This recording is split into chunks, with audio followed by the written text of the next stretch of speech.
Donc, bonjour à toutes et bienvenue dans le Lab Bien-être pour ce webinaire dédié à la ménopause. Vaste sujet et souvent encore assez tabou. En fait, on en parle un peu, mais c'est vrai qu'il y a beaucoup de fausses croyances parfois sur le sujet ou de non-dits. Et donc, c'est vrai que du coup, j'ai le plaisir de recevoir Madeleine aujourd'hui, qui, je vais la laisser se présenter toute seule, mais qui est sage-femme de métier, de profession, et puis qui a aussi tout un bagage autour de la santé naturelle et qui s'est spécialisé donc dans l'accompagnement des femmes tout au long de sa vie, mais avec des ateliers notamment dédiés à la ménopause. Et donc je trouvais ça intéressant d'avoir cette expertise d'une spécialiste. Et puis également cette approche globale et holistique de cette transition et cette période de vie que on verra, je pense que chacune aborde assez différemment.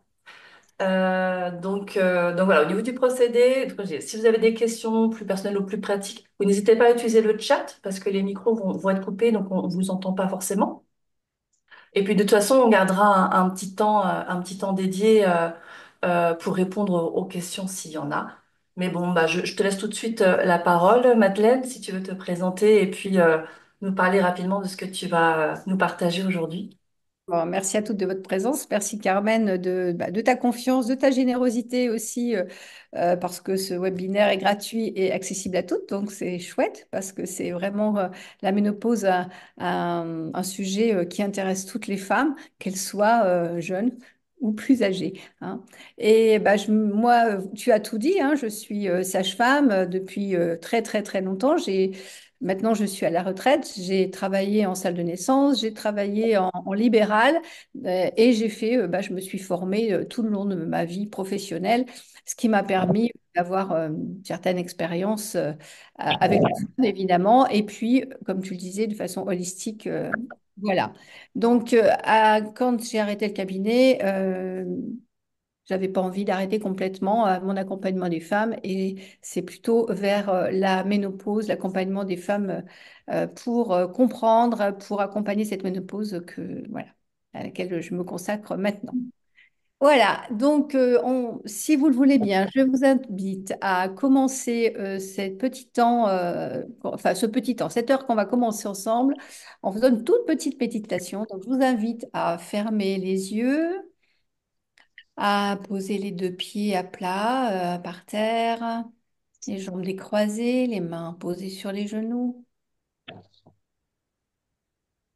Et je vous invite à porter votre attention sur votre respiration sans la modifier. Inspire, expire, inspire, expire.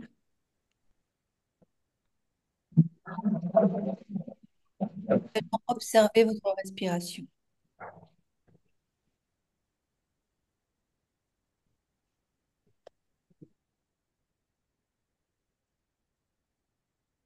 Vous pouvez l'observer au niveau du ventre ou au niveau des narines, là où c'est le plus facile pour vous.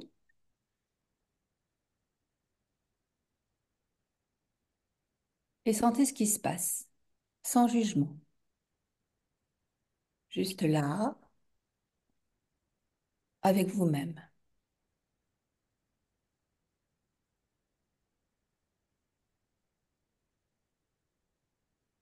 Inspire, expire.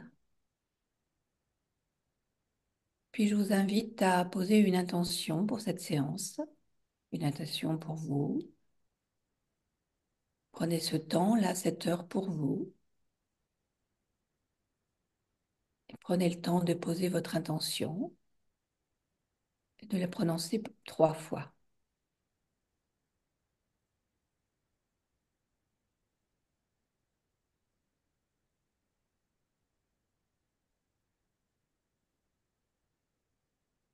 Puis, vous pourrez ouvrir les yeux, vous étirer si vous en avez besoin. Puis nous allons pouvoir commencer. Voilà, donc on est en condition pour bien commencer cette heure. Alors, 1 heure, c'est court pour parler ménopause. J'ai essayé d'être concise et claire en abordant toute la partie des changements hormonaux et de leurs conséquences et de tous les troubles qu'ils engendrent. Alors, si je vais trop vite, vous me le direz, mais voilà, c'est quelque chose sur lequel on pourra revenir éventuellement.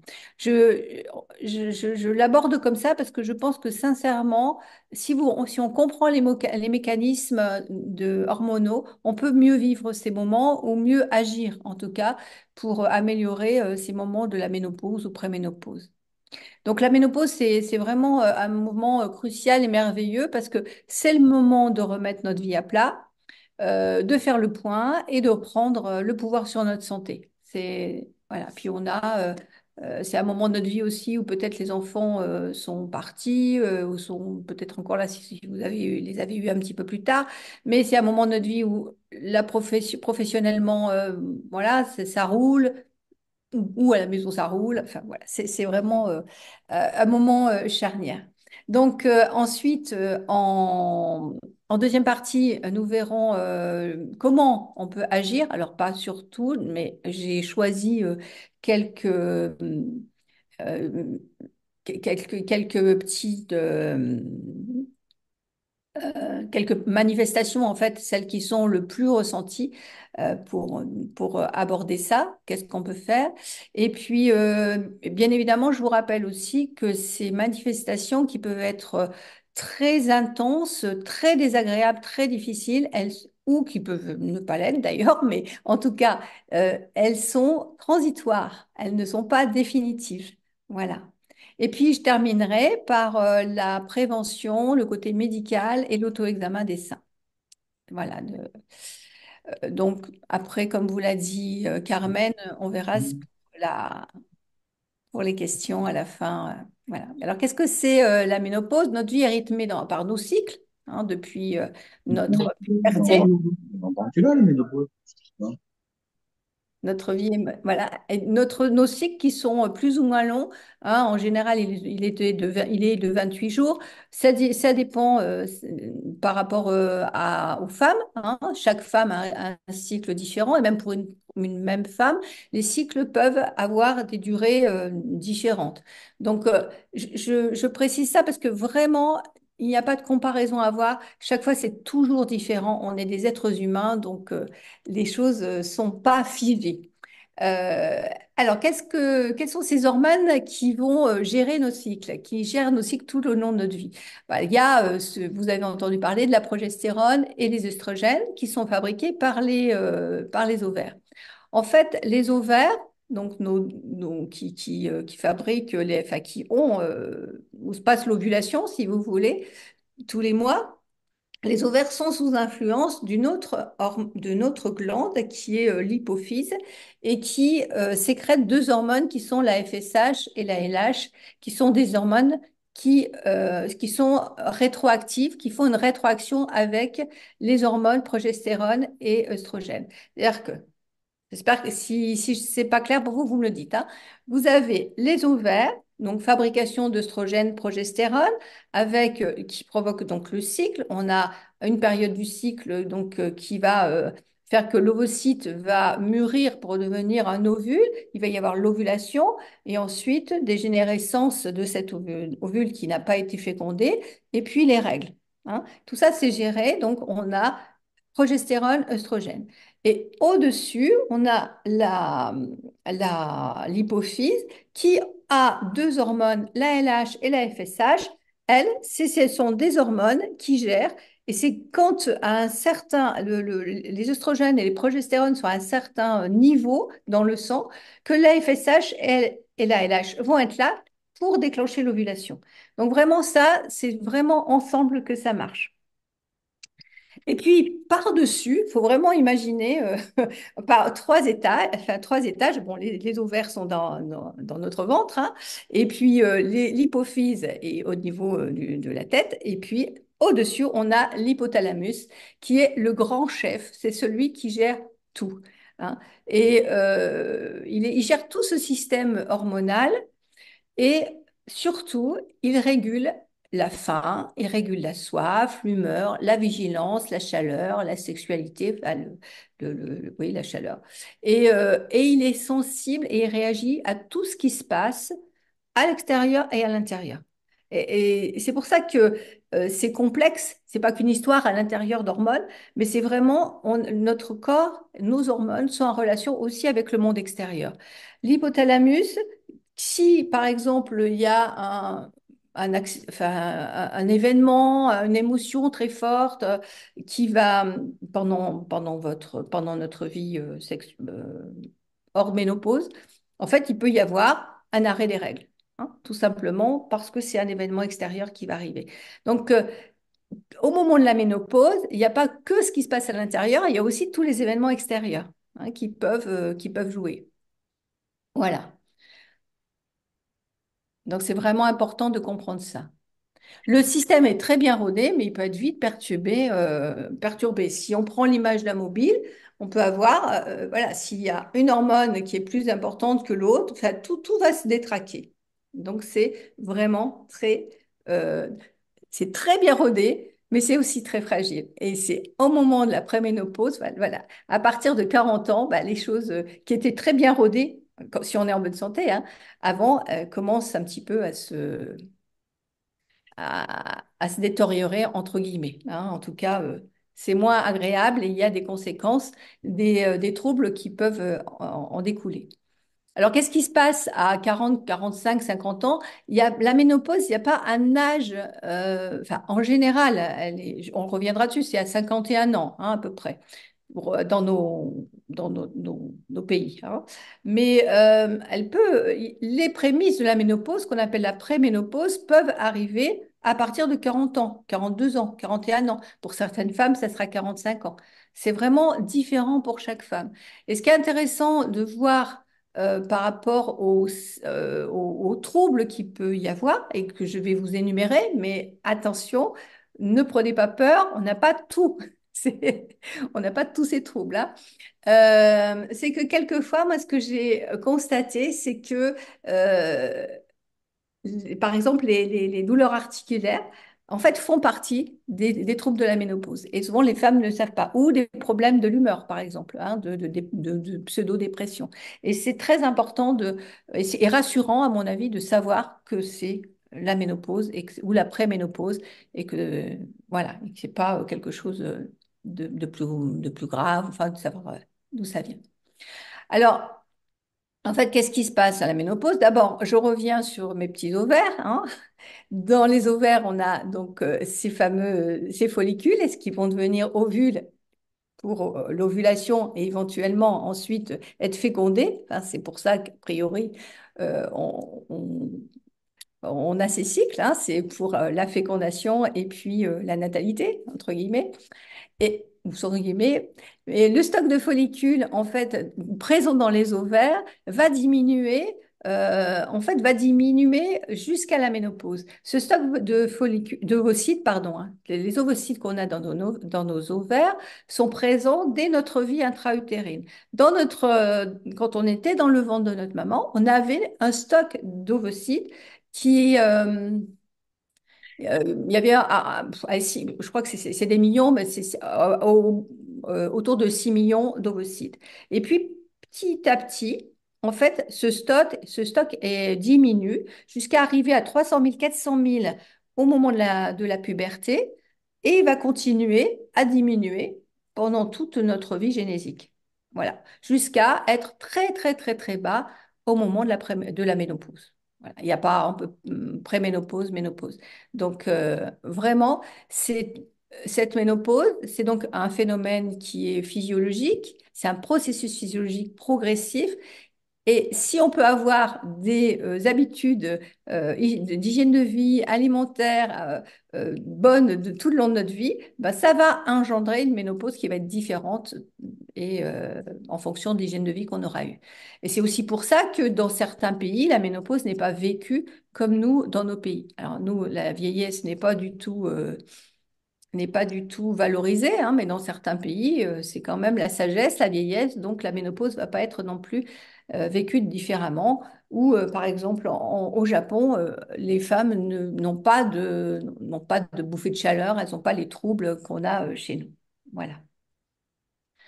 Donc ce stock de follicules est diminué.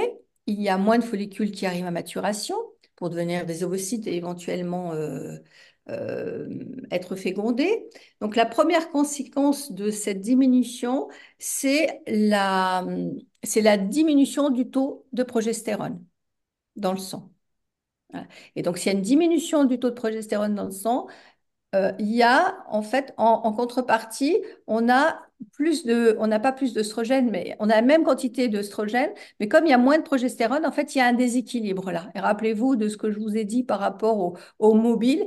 Là, tout d'un coup, il y a un déséquilibre. Et l'œstrogène et la progestérone s'équilibrent en fait. Des, euh, ils ont chacune des actions qui s'autorégulent. Donc là, on va avoir les premiers troubles de la ménopause qui s'appellent l'après-ménopause. Voilà. Est-ce que ça va pour tout le monde? Est-ce que je ne vais pas trop vite? C'est bon?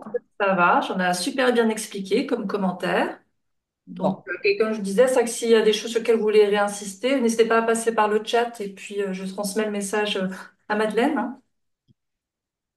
Alors, toute cette période, on l'appelle la préménopause. Et quelles sont les conséquences de cette baisse du taux de progestérone et de cette dominance œstrogénique? Eh ben, on va retrouver des syndromes des syndromes prémenstruels accrus. Vous savez, les seins qui gonflent, les maux de tête, la rétention d'eau, la prise de toit, les troubles de l'humeur, la nervosité, l'irritabilité. Il peut y avoir aussi une grande tristesse, une remise en question de sa vie, euh, une grande fatigue, des douleurs articulaires. Donc, tout ça, ça peut être un ou plusieurs troubles, hein. On peut n'avoir aucun trouble. Manque de concentration, baisse des performances, baisse ou absence de désir sexuel. Les cycles peuvent être perturbés, plus longs, plus courts. Il peut y avoir des pertes de sang entre les règles. Il peut y avoir des règles très, très abondantes, voire des hémorragies, ou absentes, ou pas perturbées, où les cycles, il y a un cycle, puis pendant 2 mois, on n'a plus de règles, puis après, ça revient. Voilà. Et puis, il y a aussi un autre chose qui est là, un autre truc qui est là, c'est la baisse de l'acuité visuelle. Donc, à partir de 42, 43 ans, il peut y avoir, c'est juste il peut y avoir un trouble, deux troubles, enfin, ou pas du tout de manifestation, tout va bien, voilà, jusqu'à l'après-ménopause, on peut ne pas la sentir vraiment passer. C'est vraiment différent. Et puis, le stock de follicules a presque disparu, il n'y a plus d'ovulation, et donc, s'il n'y a plus d'ovulation, il n'y a plus de règles. Donc là, on arrive à la ménopause. Voilà. Les 2 ans avant la ménopause et les 2 ans après la ménopause, en fait, s'appelle la période de périménopause. Si vous avez entendu parler de périménopause, voilà, on a préménopause et voilà. Merci Carmen. Voilà, la ménopause, donc je vous ai dit, elle arrive à environ vers 51 ans. Elle est considérée comme définitive au bout d'une année sans règles. Cela veut dire que la date précise de la ménopause ne peut être vraiment déterminée que de façon rétroactive, hein. On pourra envisager à ce moment-là l'arrêt de la contraception. Mais on ne peut pas dire, tiens, j'ai plus, mais enfin, il faut vraiment attendre un an d'arrêt euh, sans règle du tout, sans perte de sang. Et ça, à partir de 50 ans. S'il y a un arrêt des règles vers 40, 45 ans, 40, 47, 48, avant, euh, il faut vraiment, enfin, il faut vérifier. Alors d'abord, il faut vérifier d'abord avec les tests, avec un test de grossesse. C'est vraiment la chose Hmm. qu'il ne faut pas oublier. Si vous n'avez pas de contraception ou une contraception qui a été défaillante, avant de penser ménopause, il faut d'abord penser test de grossesse, hein. À part si vous avez 50 ans et que ça fait 2 ans que vous n'avez pas eu vos règles. Et puis pour les femmes qui ont un stérilet aux hormones de type Mirena ou une pilule qui supprime les règles, c'est un petit peu plus compliqué de savoir si on est ménopausé ou pas. Si vous n'avez aucun symptôme, enfin aucun symptôme, c'est pas des symptômes, parce qu'un symptôme, on parle de symptômes quand il y a une maladie, mais là, la ménopause étant un phénomène naturel, c'est pas des symptômes, c'est plutôt des manifestations, des troubles. Voilà, donc là, éventuellement, on pourra envisager de faire un dosage hormonal pour déterminer s'il y a ou pas ménopause.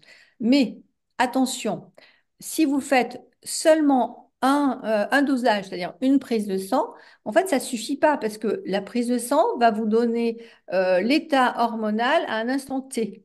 Et puis, on a vu qu'en fait, c'est pas toujours pareil. Donc, c'est nécessaire de faire 3 prises de sang, ça, à un mois d'intervalle pour être sûr qu'il y a une ménopause. Et donc, voilà. Donc, ça, c'est à voir avec le sage-femme ou avec le médecin gynéco qui vous suit. Mais en règle générale, sauf s'il y a une ménopause qui est précoce, sauf si voilà, il peut y avoir avec ces moyens de contraception ou s'il y a eu un traitement qui a arrêté les règles, en fait, c'est les cas d'indication d'analyse sanguine pour déterminer s'il y a une ménopause ou pas. Sinon, dans la plupart des cas, on n'a pas du tout besoin d'analyse médicale. Voilà. Donc, qu'est-ce qui se passe à la ménopause, la post-ménopause, vers 45, 52 ans ou 50, enfin après, dans toute cette période-là, en fait, quand on parle de ménopause, on va parler de ménopause. Et moi, j'aime bien, enfin, je pense que c'est préménopause, ménopause, post-ménopause, ça dure 10, 15 ans. Mais ça dure, tout ne va pas, tout va pas être, enfin, toutes les manifestations ne vont pas être pendant 10, 15 ans. Mais il peut y avoir des manifestations qui vont varier et qui vont se mettre à jour, enfin se mettre à jour, être là à certains moments ou pas d'autres. Voilà. Mais c'est vraiment étalé sur le temps. C'est un peu comme une puberté, hein. La puberté, c'est pas du jour au lendemain. Ça se prépare et puis après, il y en a ses règles et puis après, ça cafouille un peu et puis après, ça va mieux, ça roule. Bah, c'est un peu pareil, hein, là. Donc, c'est une puberté inversée, la ménopause. Voilà.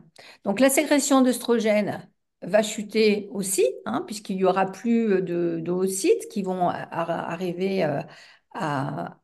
Enfin, qu'il y aura moins d'oocytes, voire plus du tout d'oocytes dans les ovaires. Donc, on avait moins de progestérone. Ensuite, on n'a plus ou pratiquement plus d'œstrogène. Il n'y a jamais plus du tout d'œstrogène ni de progestérone dans le corps. Il y en a toujours, mais il y en a beaucoup moins qu'avant. Voilà.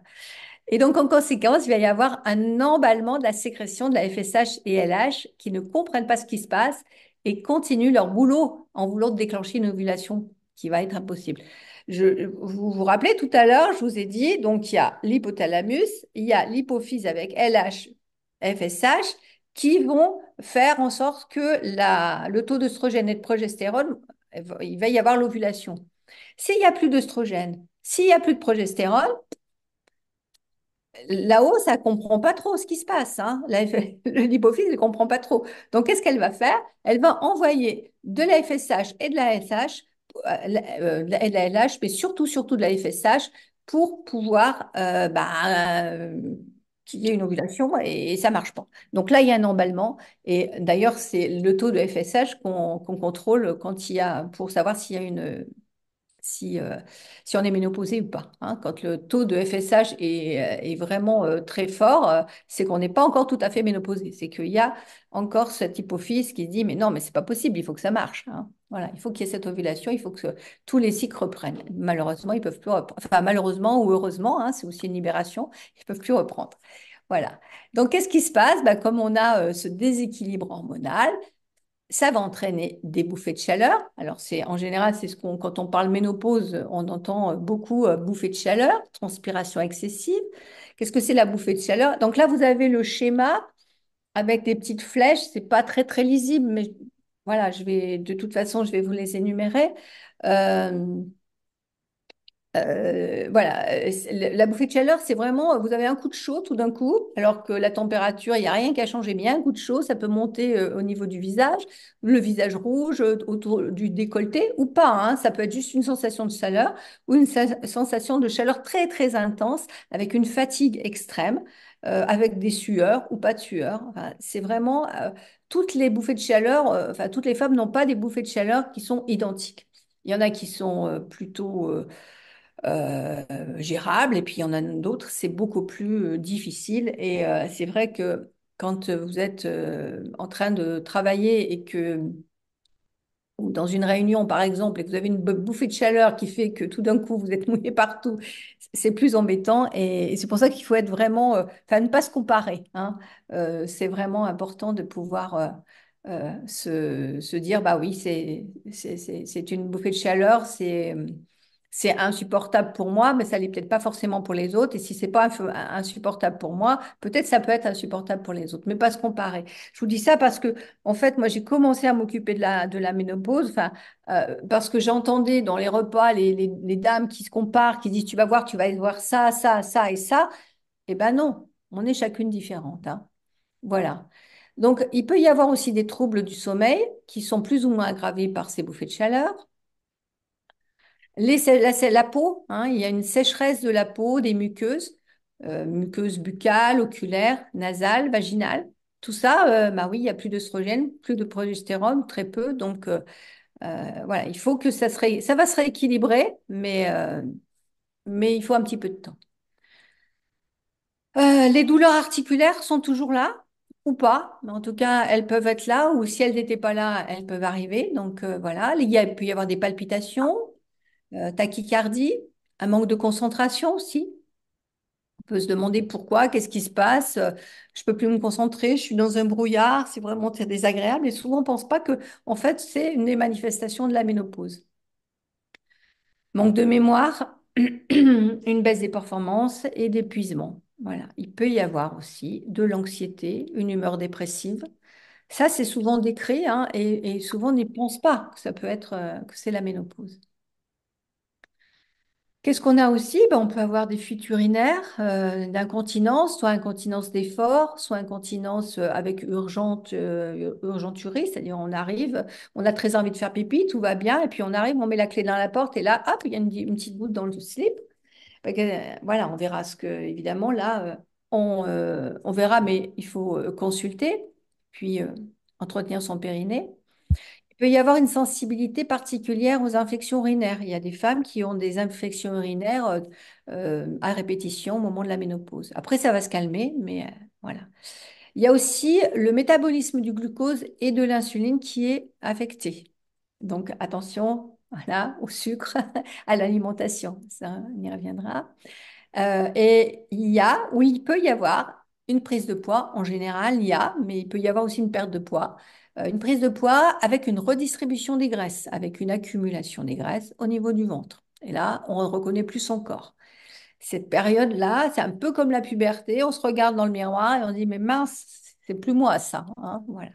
Et la prise de poids, en fait, après, ce poids qui vient facilement, il est difficile à perdre.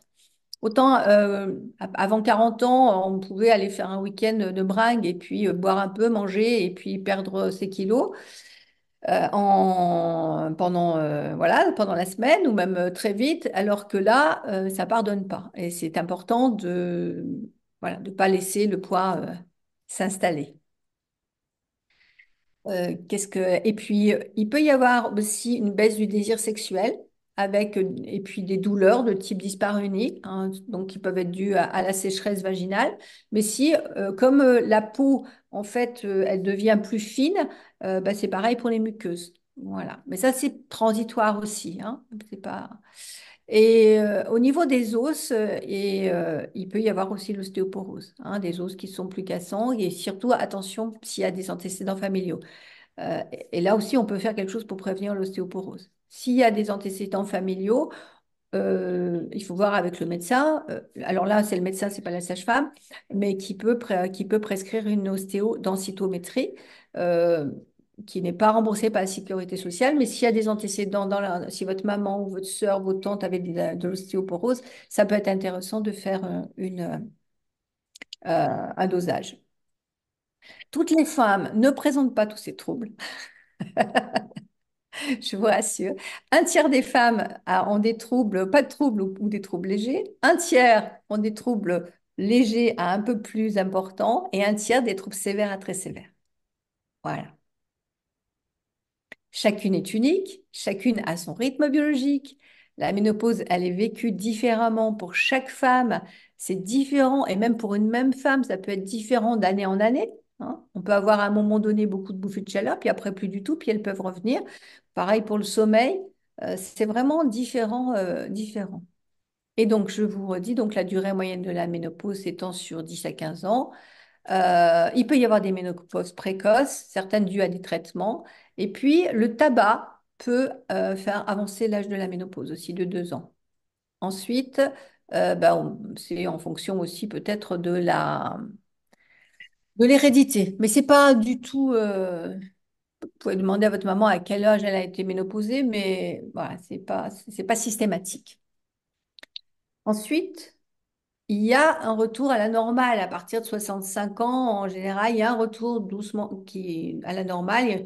Et donc, je vous redisais qu'on a voilà, comme après la puberté, hein, ça y est, ça roule. Bah là, après, c'est pareil. Le climat hormonal se stabilise, les troubles disparaissent et les cellules graisseuses qu'on a dans notre capiton, qu'on a pris, parce qu'on voilà, souvent on prend un petit peu de, quand même, de cellules graisseuses. En fait, ces cellules graisseuses, elles fabriquent de l'œstrogène. Donc, c'est aussi un peu positif. C'est-à-dire qu'on peut peut-être pas retrouver son poids des 20 ans ou de ses 20 ans ou de ses 30 ans, mais accepter son nouveau corps et pour l'accepter, entre autres, bah, c'est bien de se dire que, ah, dans les cellules graisseuses, il y a de l'œstrogène.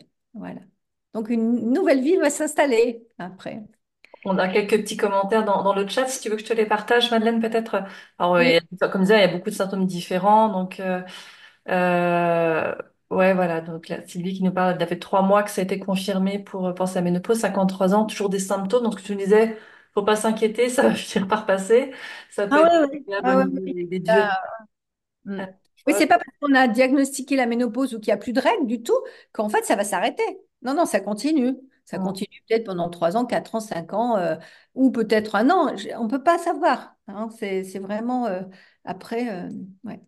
Il y a Christelle qui demandait si quoi faire éventuellement par rapport aux troubles émotionnels. Je ne sais pas si tu en parleras un petit peu après. Oui. Irritabilité, crise de larmes, humeur, si on a des solutions un peu pour être accompagné là-dessus. Bon, bah, la prise de poids, oui, toujours que tout le monde y passe, hein. Généralement, c'est parfois même un des premiers symptômes, j'ai l'impression, en consultation, où là, on n'arrive pas à perdre de poids. Ouais. Oui, oui. Mm. Donc voilà, donc plus sur la partie émotionnelle, on verra si, ouais, comment Ah, on y... je l'ai abordé. Après, on pourra peut-être aller plus loin, mais voilà. Donc moi, ce que je vous ai mis là, c'est qu'en fait, c'est le moment de prendre pas des mauvaises habitudes, non, mais de prendre de nouvelles habitudes, de changer des petites choses petit à petit, de prendre soin de soi, parce que on prend toujours soin des autres, hein. Je crois qu'on a été élevé comme ça et on continue, et très bien, c'est très bien, mais à un moment donné, c'est bien aussi de se dire, je vais penser à moi. Donc, être gentil et patiente. Et la patience, c'est vraiment important. Ouais, et c'est pas parce que on n'a plus ses règles que, bah voilà, tout va s'arrêter, toutes les troubles vont s'arrêter. Non, ils continuent. C'est vraiment étalé. Et je redis parce que c'est une image qui parle. C'est comme la puberté. Hein, la puberté, ça s'arrête pas. Ça vraiment, ça prend du temps. Hein, pour que les règles s'installent régulièrement, qu'il n'y ait plus de problèmes. Enfin, voilà, là, c'est pareil. Alors, moi j'ai abordé, on va commencer par les bouffées de chaleur. Effectivement, on va parler aussi des problèmes de l'humeur. Donc, pour les bouffées de chaleur, qu'est-ce qu'on peut faire? Alors, mis à part, il y a d'autres choses. Il y a les plantes, effectivement, il y a l'acupuncture, il y a plein de choses qu'on peut faire. Mais entre autres, de façon pratico-pratique, c'est repérer tout ce va déclencher les bouffées de chaleur. Je ne sais pas, il y a des choses qui déclenchent. Il y a le stress qui va déclencher les bouffées de chaleur, il y a l'alcool qui va déclencher les bouffées de chaleur, le tabac, les repas riches, la viande. Mais ça peut être autre chose aussi, hein, pour vous qui va déclencher. Et des fois, on n'a plus de bouffées de chaleur, hein, pour celles qui sont déjà ménopausées. Et puis tout d'un coup, parce qu'il y a une période de stress qui va arriver, il va y avoir une bouffée de chaleur. Voilà. Mais peut-être qu'elles seront moins intenses, hein, voilà. Et donc, les bouffées de chaleur qui sont intenses, elles vont s'alléger. Alors, prendre l'habitude de porter plusieurs couches de vêtements pour pouvoir se déshabiller. C'est pratique, mais c'est vraiment important de pouvoir se déshabiller parce que vous avez beau ouvrir la fenêtre, de toute façon, vous aurez toujours aussi chaud, hein. C'est vraiment, voilà. Et Donc, pour vous vraiment se mettre plusieurs couches, parce que quand il y a une bouffée de chaleur, il peut y avoir aussi, j'ai mon ciré qui s'est mis en route. Bon, ben, c'est pas grave, j'arrive pas. Et après, on a froid, donc il faut pouvoir se rhabiller. Donc, prévoyez, il faut prévoir ça. Et la nuit aussi, parce que les troubles du sommeil peuvent être provoqués par des bouffées de chaleur. Et la nuit, il peut y avoir des très, très grosses bouffées de chaleur. En préménopause, ça peut arriver où on a trempé le drap. Donc, qu'est-ce qu'on peut faire? C'est tout ça, enfin, c'est tout simple, mais quelquefois, on n'y pense pas parce que moi, quand j'en parle, ben, les dames, elles n'ont pas forcément, elles n'y ont pas forcément pensé. C'est de mettre un drap de bain, une serviette, se vous coucher dessus, puis après, une fois que vous avez bien transpiré, vous l'enlevez et vous changez vos vêtements de nuit, votre chemise de nuit ou votre pyjama. Enfin, voilà. Ne pas dormir. Enfin, si vous dormez Mais de toutes les rien. deux. Oh là là. Je suis désolée. Vous entendez mon Siri, non? Ça va, non, non, pas trop. Ah, Au moment, mais il me dit, mais de rien. Et en plus, c'est une voix d'homme. c'est le seul. Voilà. Et prendre un peu de distance, de l'humour. Bon, pour un exemple personnel, moi j'avais des bouffées de chaleur qui étaient plus ou moins importantes, mais c'est vrai que elles me fatiguaient beaucoup et j'avais très chaud, mais je n'étais pas au point de devoir me changer, sauf la nuit. Ça, c'est arrivé la nuit. Voilà. Quelquefois, après l'accouchement, ça peut arriver aussi. Et je me disais, Madeleine, toi qui as toujours eu froid, tu vas pas te plaindre maintenant que tu as chaud. Voilà, il y a l'humour, mais c'est vrai que c'est pas évident, hein, quelquefois quand c'est des grosses bouffées de chaleur. Pour le sommeil, qu'est-ce qu'on peut faire? Euh, Toujours pratico-pratique, revoir le rituel du coucher. Attention aux écrans parce qu'avec les lumières bleues, bah, ça va m'empêcher de dormir. Peut-être faire un peu de respiration avant de se coucher, pas de repas lourd le soir. Attention à l'alcool, au tabac. C'est des choses très basiques, mais quelquefois, on n'y pense pas. Il y a aussi se coucher pas trop tard, pas louper son heure, pas louper son train de sommeil. Voilà. Et puis, quand on se réveille le matin, se réveiller, se réveiller dès que le réveil sonne, ou quand on se réveille de façon spontanée, pas se dire, ah ben là, attends, je reste un petit peu encore au lit, parce que quand on se rendort, c'est plus compliqué. Donc voilà, restaurer le réveil et et le rituel du coucher et du réveil. Pour le stress et les problèmes psychiques, ben, moi, ce que je conseille, c'est de prendre soin de soi, qu'est-ce qui nous plaît, qu'est-ce qui vous plaît? Est-ce que c'est marcher dans la nature, danser, chanter, pratiquer un sport, le sport qui vous plaît, hein. Le sport, ça peut être de la danse, ça peut être vraiment quelque chose qui vous fait plaisir.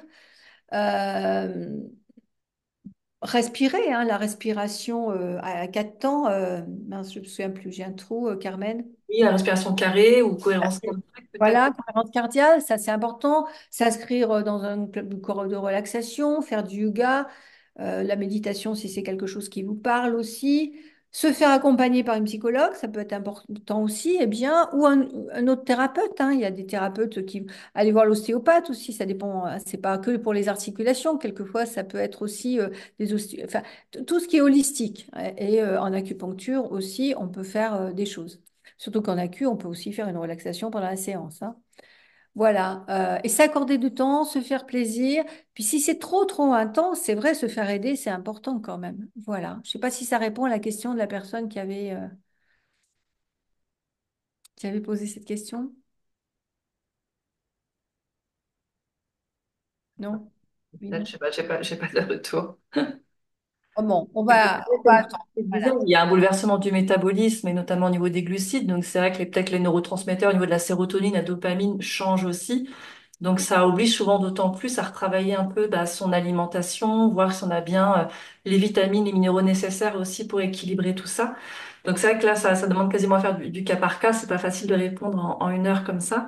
Exactement, voilà. Et j'ai vraiment, c'est en gros, voilà. Et donc, bah, Carmen est là pour vous aider, à vous d'autres thérapeutes, mais c'est vraiment important. Voilà. Pour la prise du poids et la répartition des graisses. Alors, avec l'âge, il y a deux choses qu'il faut savoir.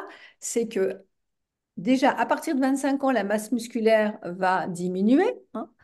Donc, si on n'a jamais fait de sport, bah, notre masse musculaire va diminuer. Et elle diminue quand même, de toute façon, encore pire. Et puis après 60 ans, on va avoir pratiquement une fonte musculaire. Donc, s'il n'y a plus de muscles, bah, qu'est-ce qui va à la place des muscles? La graisse, hein. Voilà. Donc, il y a un changement. Voilà, la graisse prend la place des muscles. Et à partir aussi de très tôt aussi, enfin, à partir de 25 ans, le métabolisme de base baisse. C'est-à-dire qu'en fait, que nous avons besoin de moins de calories pour satisfaire nos besoins journaliers, manger, marcher, dormir, etc. Le métabolisme de base, quand on est jeune, en fait, il est assez haut, mais plus on prend de l'âge, plus il baisse. Donc, on a moins besoin de calories. Ou alors, on a besoin de plus de se dépenser. Sinon, le corps, il va capter tout ce qu'il peut capter. Voilà. Donc, il faut maintenir la masse musculaire. Donc, pour ça, dans l'alimentation, il ne faut pas oublier les protéines, qu'elles soient des protéines animales, mais aussi des protéines euh, végétales, hein. Pour celles qui sont végétariennes, il faut vraiment mettre les protéines. Parce que quand on veut perdre du poids, souvent on a tendance à manger que des salades. Ça va pas du tout parce que on va perdre encore plus de muscles et la graisse va prendre et le corps va compenser.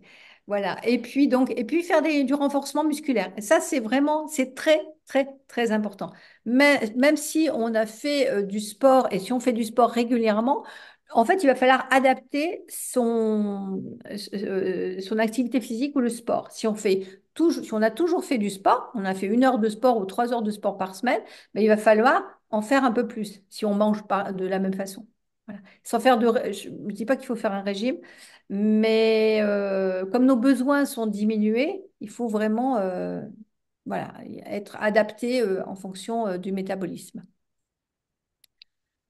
Euh, Alors, il y a aussi une chose, c'est que le sport et la musculature sont bénéfiques pour les os et la prévention de l'ostéoporose. Et il y a la marche, tous les sports où il va y avoir des vibrations vont être bénéfiques pour les os et prévenir l'ostéoporose.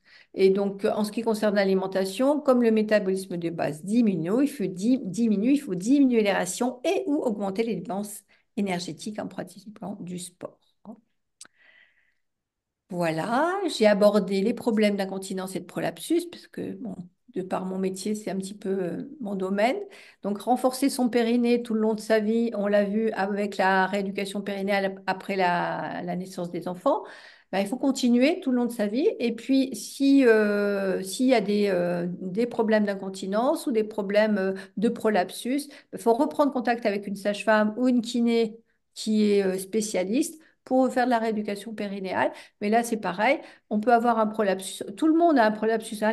Enfin, ça tombe, comme il y a moins de. Il y a quand même un relâchement musculaire, il y a un relâchement des tissus. Mais voilà, c'est pas irréversible, hein. Il faut faire de la prévention. Voilà. Et au niveau de la sexualité, parce que c'est vraiment important, aussi les douleurs pendant les rapports et le manque de désir, en fait, ils vont de pair souvent, avec les sécheresses vaginales. Donc, c'est le moment non seulement de revoir son hygiène de vie, mais aussi peut-être revoir sa sexualité avec son partenaire ou seul si vous êtes seul. Mais qu'est-ce que c'est? Qu'est-ce que ça veut dire pour moi? Se renouveler, innover. Et souvent, ensuite, ça va mieux. Enfin, ça va mieux. La sexualité après la ménopause peut être très, très épanouie. Euh, les parois du vagin sont fines, hein, je vous l'ai dit tout à l'heure, elles vont s'affiner. Mais si vous entretenez votre vagin enfin, si vous entretenez votre vagin, si vous faites des contractions périnéales, par exemple, ou s'il y a des orgasmes, en fait, il va y avoir un afflux de sanguin qui va faire qu'il va y avoir de nouveau une bonne vascularisation et donc moins de sécheresse vaginale, etc., etc. D'accord? Je suis claire? Voilà. Donc, voilà, c'est ces troubles-là que j'ai abordés, hein. Il y en a, si vous avez d'autres questions, vous me direz.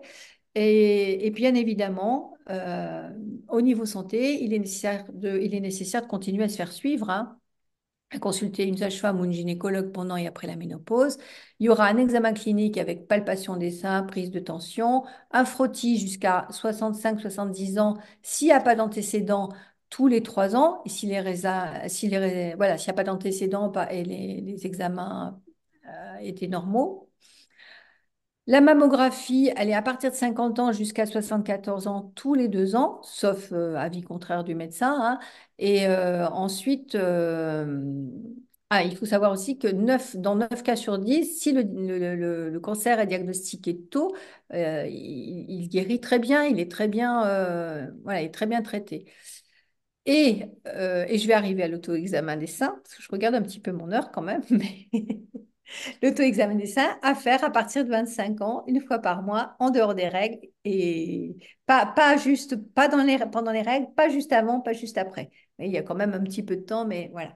Après, si vous êtes ménopausé ou en préménopause, oui, ménopausé, vous le faites tous les mois, tous les premiers du mois, quand vous voulez. Voilà. Ça va? On peut aborder. Regarder, du coup, s'il y a quelques questions complémentaires. En tout cas, enfin, moi, quelque chose auquel j'aurais pas forcément pensé naturellement, ce qui est intéressant, c'est qu'on peut aussi aller voir sa sage-femme pour être accompagnée pendant cette période-là. Je sais pas si beaucoup de femmes le savent et le pratiquent beaucoup, et notamment pour cette partie rééducation du périnée. Alors, je sais pas si c'est pris en charge comme après la grossesse ou si ça s'inscrit dans un accompagnement plus formalisé, mais c'est chouette d'avoir. C'est pris en charge. Il faudra voir. Je pense que à maintenant, alors comme ça fait quand même 5 ans que je ne travaille plus, mais au niveau de la prescription, il faudra peut-être voir le médecin traitant, puisque en général, on a eu un enfant il y a longtemps. Mais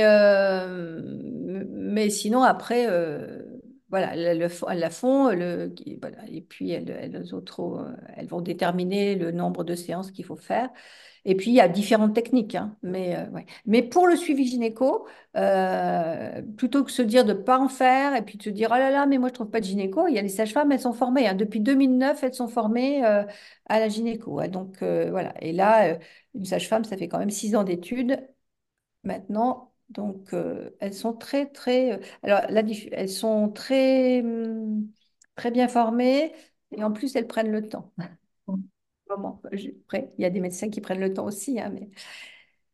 Voilà, alors l'autopalpation des seins. Alors normalement, on enlève tout, on se met sans soutien-gorge, on se met devant son miroir et on regarde. C'est important de pouvoir se regarder, de se dire, tiens, comment ils sont? Est-ce qu'ils ont changé? Si les seins ont changé tu pourras mettre là aussi. Oui, ou je montre. Ah non, mais non, parce qu'il faut bien que je me montre. Attends.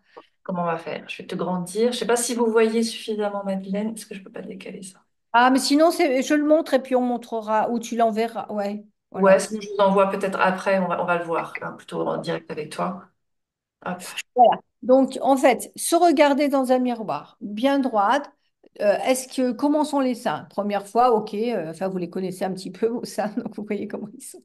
Et ensuite, vous observez, le mamelon, sa conformité, est-ce qu'il n'y a pas de petits boutons, de creux, est-ce qu'il n'y a pas des zones rouges, de la chaleur, est-ce que quand vous appuyez sur votre mamelon, que vous essayez, il n'y a pas enfin, il faut pas qu'il y ait de liquide, de sécrétion, voilà, le sein doit être comme d'habitude, voilà. Il doit, le moindre, même un bouton qui passe pas, il faut consulter. Voilà, c'est important. Voilà, soit une peau rugueuse aussi, hein, quelque chose de différent, doit vous alerter, enfin vous alerter et vous faire consulter. Ensuite, vous vous mettez devant votre miroir, vous mettez la main derrière la tête, comme ça, et là, vous allez prendre votre 3 doigts et puis aller de l'extérieur, donc on peut commencer sous l'aisselle, et puis vous allez faire ce petit mouvement circulaire en appuyant un petit peu, et puis sentir qu'est-ce qui se passe. Alors attention, parce que si vous êtes en préménopause ou si vous n'avez pas encore votre ménopause, il peut y avoir des seins avec des kystes. Vous allez les connaître, vous savez que vous avez des seins où il y a des kystes. Donc, c'est vraiment savoir si l'intérêt de le faire tous les mois, c'est est-ce qu'il y a quelque chose qui a changé par rapport au mois dernier? C'est ça qui doit vous alerter. Et donc, vous allez euh, venir vraiment là sous la clavicule, descendre aussi jusqu'à l'aréole. Et vous allez faire ça sur tous les cadrans, hein. Voilà. Là aussi, donc avec la main droite pour le sein gauche et puis le contraire. Voilà. et on revient derrière. Et on le fera aussi couché, hein. Voilà, on revient dessous. Voilà. Bon, je vais vite, hein, là. Vous mettez un peu moins de temps. Ça prend 5 minutes, hein, mais faites un peu. Voilà. Faites pas ça, hein. Voilà, avec 3 doigts. Et puis après, on fait le contraire. Voilà, sur l'autre. C'est vraiment aller ici, sous le creux axillaire, et puis jusque sous la clavicule. Et une fois que vous êtes couché, en fait, vous le faites pareil. Et puis, vous pouvez aussi voilà, faire ça, ce mouvement-là aussi, hein, couché. En fait, ou la sage-femme, quand vous allez la voir une fois par an, ou le gynéco va palper les seins et souvent, voilà, il va juste palper comme ça avec ses 2 mains. Mais vous pouvez le faire qu'avec une main, donc voilà. Ben c'est tout simple, hein. C'est tout simple. Voir est-ce qu'il y a quelque chose qui change, et c'est ça. Et puis, est-ce que j'ai une boule qui est dure, qui ne change pas de place, qui n'était pas là avant, ou voilà, chaleur. C'est rarement la douleur, hein, mais voilà. Voilà, voilà.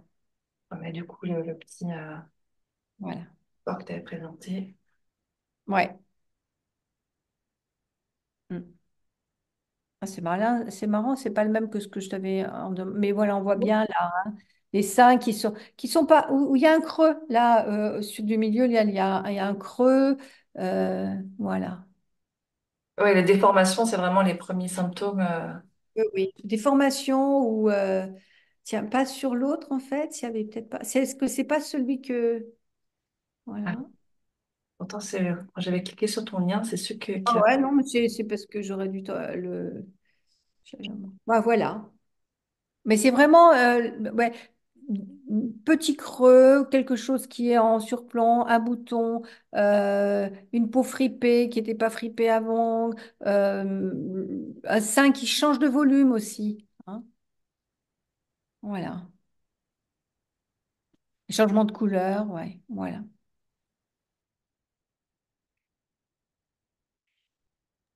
Voilà, et ben écoutez, compte tenu de l'espérance de vie, la période de vie des femmes après 50 ans chez nous, elle est de plus d'un tiers de leur existence, donc autant en profiter, se préparer au mieux. Et comme en médecine traditionnelle chinoise, la ménopause est appelée le deuxième printemps, profitons-en et abordons là avec un regard neuf, curieux, et vivons cette libération de la maternité, hein, une fois qu'on peut enfin s'occuper de nous. Voilà. Et je vous remercie. J'espère que j'ai pas été trop. Oh bah non, non, non, on a même un petit peu de temps si jamais vous avez des questions ou voulez revenir sur certains points. Donc ça, enfin, t'as plus ou moins répondu, mais c'est vrai que moi, j'ai beaucoup de personnes en consultation qui me disent justement à 40-45 ans d'avoir une augmentation des syndromes prémenstruels. Donc ça, c'est un des symptômes un peu Ouais. des règlements, mais Préménopause, ouais. Ouais. c'est déjà les premiers symptômes. Ok, d'accord, je regarde un petit peu. Bon, bah c'est bien, en tout cas, je vois que chacune partage un peu ses vécus aussi. Euh, Et parfois plus ou moins souffrant, hein. Je vois Jocelyne qui me dit, ouais, pas du tout accompagnée par les médecins, donc on se sent quand même souvent seul, voire un peu parfois inquiète, on ne sait pas trop forcément ce qui se passe, si c'est l'ordre du normal ou s'il y a à s'inquiéter, si c'est... donc C'est d'où l'intérêt de. Enfin, moi, c'est pour ça que j'ai créé ces ateliers, parce qu'on se sent souvent seul. Moi, souvent, les femmes, après, elles disent, mais moi, j'étais seule, mais je ne savais pas que c'était ça. Moi, personnellement, enfin, quand ouais, j'ai eu à un moment donné, j'avais pas le moral, j'étais pas bien. Et en fait, j'ai pas pensé que c'était la ménopause alors que c'était quand même mon métier. Donc voilà. Et après, ça passe. Mais quand vous vous levez le matin, vous n'avez plus envie de vivre, vous savez plus, il y a plus d'entrain, vous vous reconnaissez pas. C'est pas vous. Et voilà. Et donc ça, c'est bien de pouvoir en discuter avec d'autres femmes ou voilà, d'être accompagnée. Mais je trouve que la discussion avec les autres femmes, c'est bien, sauf que si c'est pour entendre, oh bah tu vas voir, alors ça va être pire, ou ah bah moi j'ai eu ça, je trouvais que c'était bien de pouvoir avoir un médiateur, une médiatrice pour pouvoir temporiser. Parce que souvent, on a tendance à penser que ce qu'on a senti, tout le monde va le ressentir. Ben non, on est toutes différentes. Je rebondis sur la remarque de Valérie qui dit pas d'enfant, donc pas de sage-femme. Donc là, à nouveau, tu nous dis, hein, on n'a pas besoin, enfin, la sage-femme, c'est pas uniquement pendant la En fait, grossesse. la sage-femme, elle s'occupe de toute la santé génésique des femmes. Ça veut dire quoi, génésique, gynécologique? Et c'est exactement ça. Sauf qu'elle va s'occuper des femmes en bonne santé. C'est-à-dire que si vous avez un super diabète, une super hypertension, elle pourra quand même faire votre examen, vos frottis, etc. Mais elle va pas, par exemple pour la contraception, c'est pas elle qui va vous donner la contraception. C'est voilà, il faudrait que. Par contre, si vous êtes en bonne santé, vous allez voir une sage-femme. À partir de 15 ans, on peut voir une sage-femme jusqu'à 78 ans, 80 ans. Hein. Ben, voilà, c'est pas un souci. Super. N'hésitez pas si vous avez encore des questions, mais en sachant que bah, de toute façon, Madeleine, comme tu me disais, si on veut éventuellement approfondir un peu le sujet, tu proposes donc régulièrement des ateliers donc sur Roanne, sur la région de Roanne, mais peut-être en ligne aussi. On peut peut-être travailler avec toi Ouais. Mm. un peu partout en France. Donc là, je laisserai toutes tes coordonnées ou comment on peut te Ouais, contacter, savoir ouais, ouais, où tu tu peux en es. laisser mon mail et puis mon téléphone hein, aussi. Par SMS, il n'y a pas de souci. Ah, je vois. Oui, Franca, oui, oui. Oui, enfin, le replay sera disponible jusqu'à dimanche, donc vous pouvez le consulter. Voilà, les personnes inscrites ont accès et puis après, bah, il sera forcément mis sur la plateforme de la Bien-être. Donc pour les abonnés, il restera consultable en illimité. Je rebondis un petit peu aussi, parce que je vois que tu as un joli petit bijou. C'est vrai que tu es très investi dans, enfin aussi, comme on parlait du cancer du sein, de la protection aussi, et que ça fait un peu le lien avec différentes activités. Donc si tu veux nous en parler, voilà, de ce que tu fais plus largement et comment on peut être avec toi. Ah ouais, c'est un petit peu, oui. Voilà, c'est un mandala avec des petites des strass et puis des petites pierres Swarovski. En fait, ce sont des bijoux de peau qu'on colle, enfin qu'on met sur la peau, qu'on enlève le soir, qu'on remet avec voilà, différents modèles. Et entre autres, donc ce sont des bijoux qui sont faits en France, dans les Hauts-de-France. Ce sont des bijoux qui s'appellent M Paris. La marque, la société, c'est M Paris. Et en fait, cette société à créer des bijoux pour les femmes qui ont alors des diabètes, alors pour mettre sur les freestyles, là, ou pour vous savez, les chambres implantables. Donc, il y a des bijoux pour cacher les cicatrices et les cicatrices de chambres implantables. Ce sont des bijoux enfin, spécialisés au niveau médical pour être utilisés pour ces chambres.